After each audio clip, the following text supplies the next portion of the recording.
Welcome to Capital Considerations, the podcast that takes complex ideas from the investment world and makes them accessible to everyone.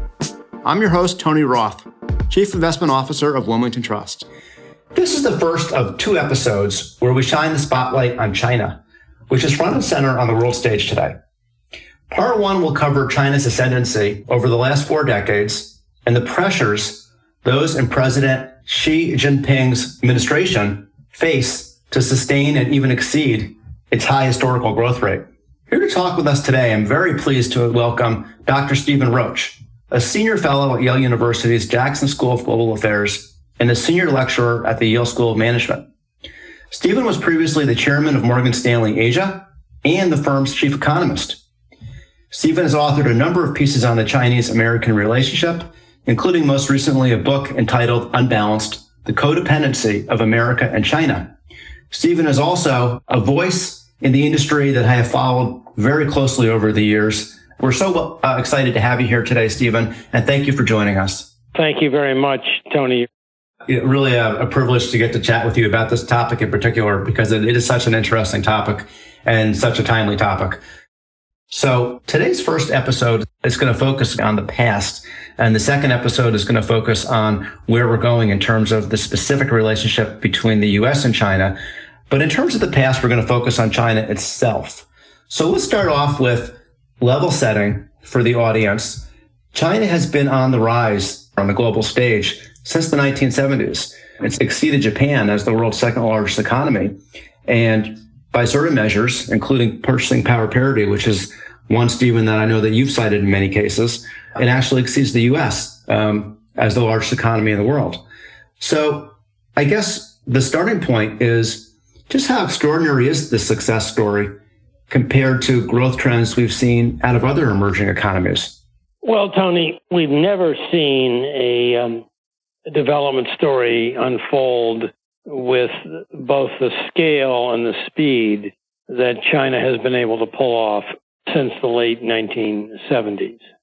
And in and of itself, puts China in a very unique position in the annals of economic development. Back in the late 70s, China was really on the brink of a failed economic system. It had come out of 2 decades of turmoil, social, political, and economic, under the leadership of Mao Zedong. 2 experiments in particular, the Great Leap Forward of the late 50s and early 60s, and then the infamous Cultural Revolution of the mid-60s to the mid-70s really pushed China to the brink.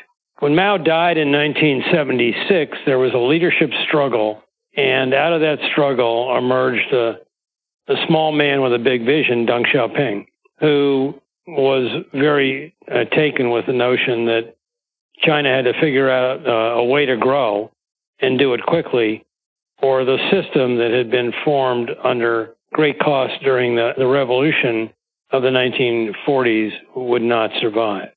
And so Deng Xiaoping put ideology aside, was very focused on what he called a fact-based assessment of economic growth prospects, and focused on exports and investment as the 2 main levers of economic growth. And it worked like a charm.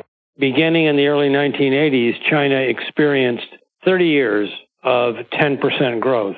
And over that period, its per capita income increased by over 25-fold. And there was an extraordinary reduction of poverty, depending on how you measure it. By World Bank metrics, a reduction of poverty of over 400 million Chinese citizens over that period. So, yeah, it's a unique and powerful story. And the question we'll try to get to is that sustainable in the future? And is that the story that you're telling? We often think of China today still, and this may actually be an outdated conception. We still tend to think of China as the manufacturer of the world. So that the policies that you're talking about that took hold in the 80s and really prevailed for a number of decades, are those the policies that when we often think of China pivoting from an agrarian to a manufacturing led economy, and pulling people out of the fields and putting them into the factories that accompanied or drove that increase in affluence?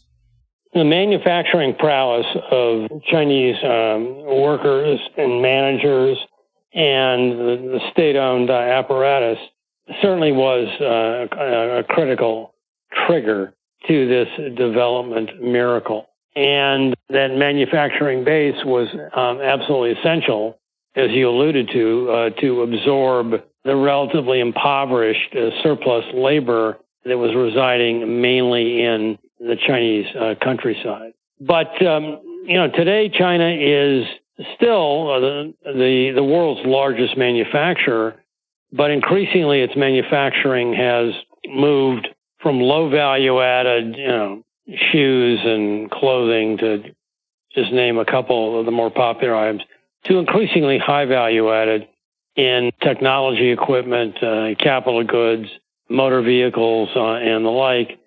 And China's also become as much of an assembler through China-centric supply chains, bringing in inputs from other countries around the world, but especially its neighbors in East Asia, to operate as not just a manufacturing machine, but an assembly platform for many of the goods that we consume in the United States. The best example is probably the phone you're staring at right now as we talk, made all over the world, designed in Cupertino, California, but assembled largely in Suzhou, China. But there's a lot more to the story, right? In other words, they made a more deliberate decision at some point in the last decade or so to try to not be only a manufacturing economy, but an investment-led economy, but to shift towards, as you've talked about it in your book, a much more consumption-driven society and economy. Can you talk to us about why did they feel they needed to do that? Everything seemed to be working so well. What is the consequence of them doing that in terms of their overall economic trajectory?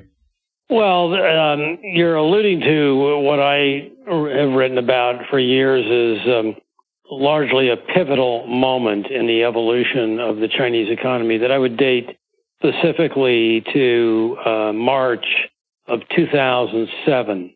At that point in time, the former premier of China, Wen Jiabao, was giving the premier's annual press conference after the conclusion of the National People's Congress, an annual gathering of China's legislators. And he led off his press conference with a startling statement that said, and I'm paraphrasing a bit, that while the Chinese economy looks strong on the surface, beneath the surface, it is increasingly unstable, unbalanced, uncoordinated, and ultimately unsustainable. That sort of rather paradoxical statement for an economy that had been growing, at that point, 10% for nearly 30 years, set off an extraordinary debate in terms of what the premier was alluding to and how Chinese strategy needed to be adapted to dealing with what we then called, in shorthand, the four uns: unbalanced, unstable, uncoordinated, and unsustainable. And out of that debate came the decision that China could achieve better balance by moving away to a services-based, consumer-led economy.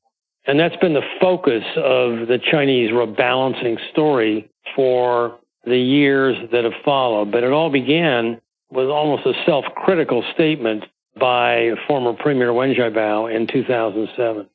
Well, it's interesting to compare and contrast that to the way our economy evolves, because they're said to have a managed economy, and it's that type of sort of self-consciousness probably wouldn't be possible here given our system. But it's so interesting to hear the story of how they're able to pivot so consciously there. So now that they've made this shift, what are the major elements or the building blocks, if you will, of this new internal consumption or consumer-led approach, which I know is not exclusive, it's complementary to the continuing manufacturing?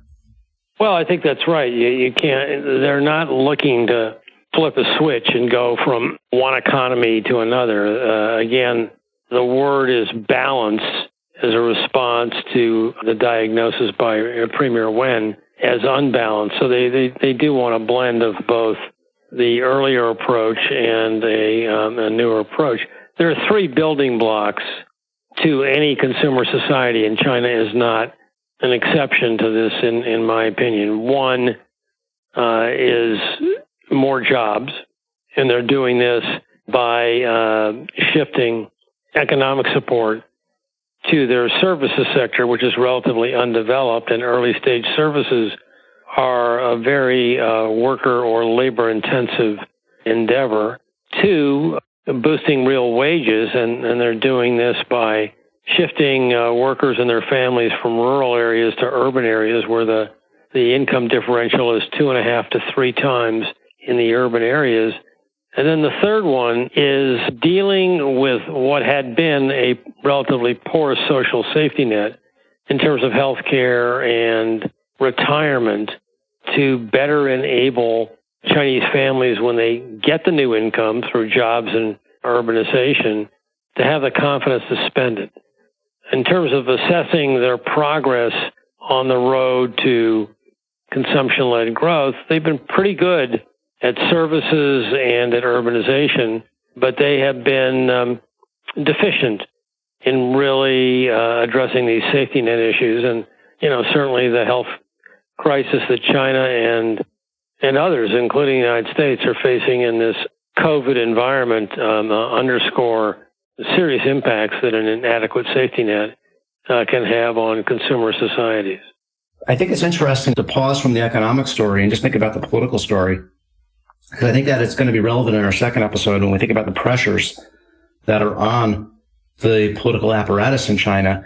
The way we've talked about it, it really feels like these changes are driven by a very self-conscious need on the part of the leadership in China to be able to maintain a certain measure of growth and income growth and job growth, et cetera, real wage growth, in order to keep the expectations of the people, if you will, satisfied around their future and where they're going as a society. And that expectation really puts a big pressure or a big weight on the viability of the leadership. Do we have that basically right, you think? It may sound a little strange to talk about political pressures in an authoritarian one-party system such as that would exist in China, but it's a fair point. The leadership is accountable to the people. Well, they don't have elections the way we do in a democracy like the United States or elsewhere around the world.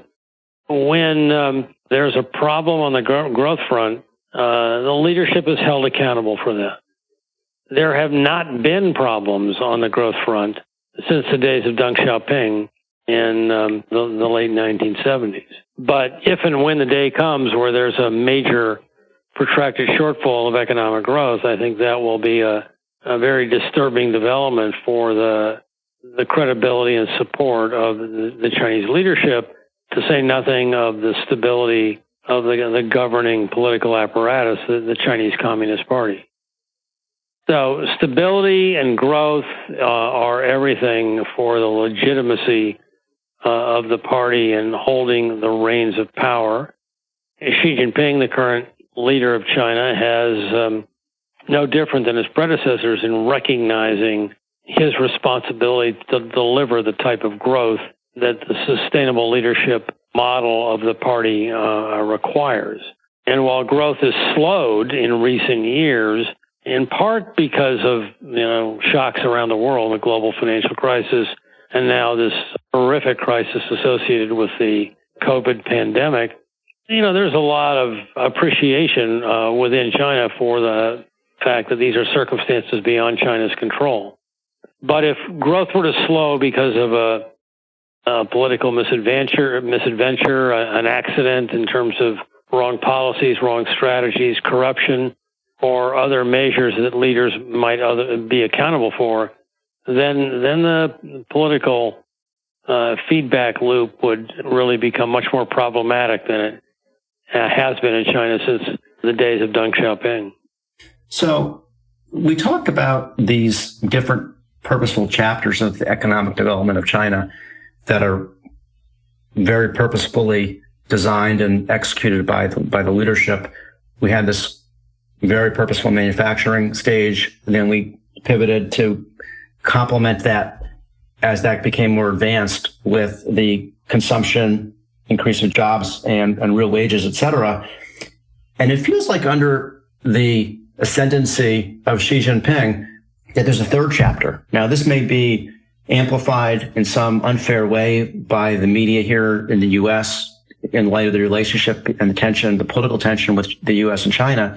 But it feels like there's another stage that they've entered into where somehow, for some reason, the manufacturing plus the domestic consumption organically wasn't enough. Something happened where, whether it was on the ambition side, for some reason they wanted to rival the U.S. or exceed the U.S., or whether it was perhaps oligarchic type of feelings in the leadership that they wanted more. I'm not sure why, but it seems like we arrived at a point recently where their consumption of external technologies and their desire to lead, or their need to lead, has become a predominant feature of their economy and existence. Do I have it wrong, or do you think there's something new that's happening? And if so, why? Well, I think you're coming close to what is a absolutely critical issue for this next stage of Chinese economic development, and that is the role that indigenous innovation plays in creating the conditions for high income, very prosperous economies. And so China has climbed up the development sweepstakes, as we said at the outset, at a speed that we've never seen, but it's now at this middle income level where most economic development trajectories get into trouble. Very few economies are able to move through this middle income threshold without experiencing an accident, a stalling out, or possibly even a relapse. Many economists have studied this phenomena over the last few decades, and we tend to call it the middle income trap. And the main feature of the middle income trap is that you don't shift the sourcing of your technology from foreign innovation to homegrown or indigenous innovation.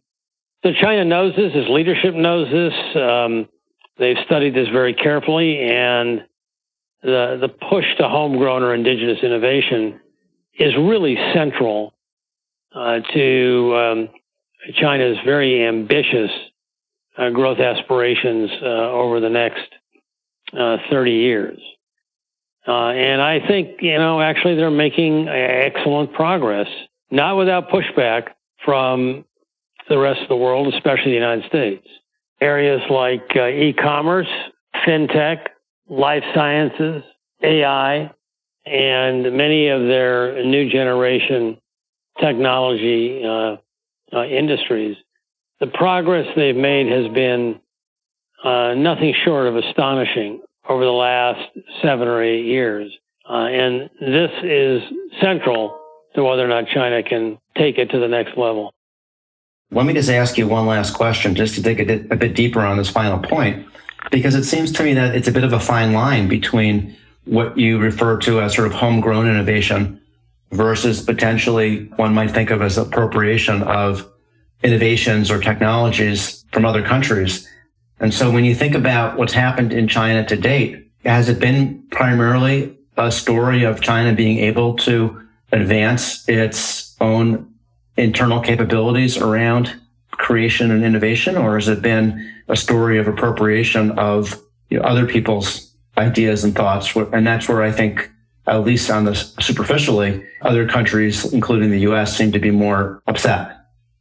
Well, you're right about them being upset, and this battle over intellectual property rights for what we call forced technology transfer, where multinational partners with China are required to give up their proprietary insights to their Chinese partners, cyber espionage and the like. This is the essence of the great trade conflict and trade dispute that's been very much in evidence really over the last 2.5 years.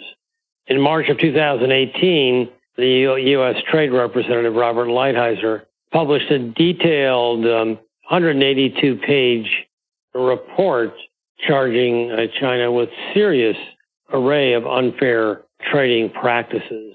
And that formed the intellectual basis for the imposition of widespread tariffs that have been put in place since the middle of 2018. And the broad consensus in Washington is that China has moved ahead and stated its claims on being a global technology leader within a relatively short period of time on terms that we deem to be unfair and unacceptable. I have to say, and this might be a controversial point, having read the report, the 182-page report issued by U.S. Trade Representative Robert Lighthizer in March of 2018, that the case he makes on all of these key issues, intellectual property theft, forced technology transfer, even cyber hacking, is a weak case. It's not a strong case. The evidence in most cases would not hold up in a U.S. court of law. And so this is a very important but very contentious set of allegations, and it has enormous stakes for not just the future of U.S.-China relations, but really the way in which technology is integrated into the global economy of the future. That's why I sort of use this term fine line, because it seems that whether China's doing it on their own, whether they're on the right side of the debate or whether they're on the wrong side of the debate through unfair appropriation is a bit of a gray area. And I will get into this in the next episode. So let me, if I could, just summarize, I think, what are the three key takeaways from today's episode.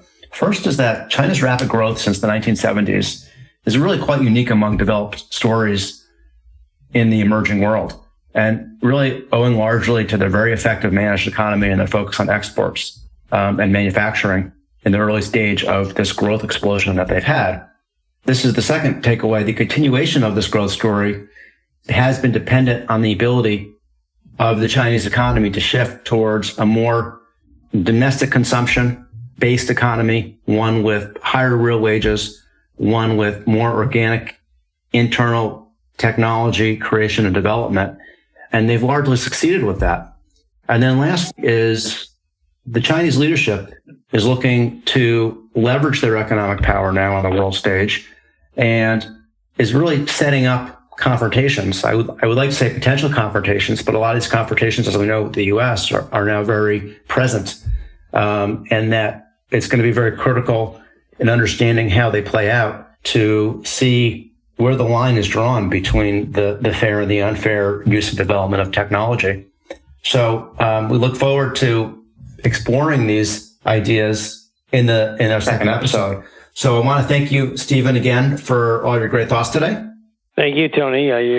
Terrific questions, and look forward to probing this a bit further in the second installment of this conversation. And thank you to our listeners for joining us today. Join us for part 2 as we discuss the U.S.-China relationship specifically, including international technology disputes, whether or not we're entering potentially a new Cold War, if not a hot war, hopefully not. I want to thank our listeners for joining us, and I encourage you to visit WilmingtonTrust.com for a roundup of our investment and planning content. You can subscribe to Capital Considerations on Apple Podcasts, Spotify, Stitcher, or your favorite podcast channel to ensure you get updates on future episodes. Thank you again for listening. This podcast is for information purposes only and is not intended as an offer or solicitation for the sale of any financial product or service or recommendation or determination that any investment strategy is suitable for a specific investor. Investors should seek financial advice regarding the suitability of any investment strategy based on the investor's objectives, financial situation, and particular needs. The information on Wilmington Trust's Capital Considerations with Tony Roth has been obtained from sources believed to be reliable, but its accuracy and completeness are not guaranteed. The opinions, estimates, and projections constitute the judgment of Wilmington Trust as of the date of this podcast and are subject to change without notice. Wilmington Trust is not authorized to and does not provide legal or tax advice. Our advice and recommendations provided to you is illustrative only and subject to the opinions and advice of your own attorney, tax advisor, or other professional advisor. Diversification does not ensure a profit or guarantee against a loss. There is no assurance that any investment strategy will be successful. Past performance cannot guarantee future results. Investing involves a risk, and you may incur a profit or a loss. Any reference to company names mentioned in the podcast should not be construed as investment advice or investment recommendations of those companies. Facts and views presented in this report have not been reviewed by and may not reflect information known to professionals in other business areas of Wilmington Trust or M&T Bank, and may seek to provide financial services to entities referred to in this report. M&T Bank and Wilmington Trust have established information barriers between their various business groups. As a result, M&T Bank and Wilmington Trust do not disclose certain client relationships or compensation received from such entities in their reports. Investment products are not insured by the FDIC or any other governmental agency, are not deposits of or other obligations of, or guaranteed by Wilmington Trust, M&T Bank, or any other bank or entity, and are subject to risk, including a possible loss of the principal amount invested. Wilmington Trust is a registered service mark used in connection with various fiduciary and non-fiduciary services offered by certain subsidiaries of M&T Bank Corporation, including, but not limited to, Manufacturers and Traders Trust Company, M&T Bank, Wilmington Trust Company, WTC, operating in Delaware only, Wilmington Trust N.A., WTNA, Wilmington Trust Investment Advisors, Inc., WTIA, Wilmington Funds Management Corporation, WFMC, and Wilmington Trust Investment Management, LLC, WTIM. Such services include trustee, custodial agency, investment management, and other services. International corporate and institutional services are offered through M&T Bank Corporation's international subsidiaries. Loans, credit cards, retail and business deposits, and other business and personal banking services and products are offered by M&T Bank, member FDIC. 2021 M&T Bank Corporation and its subsidiaries, all rights reserved.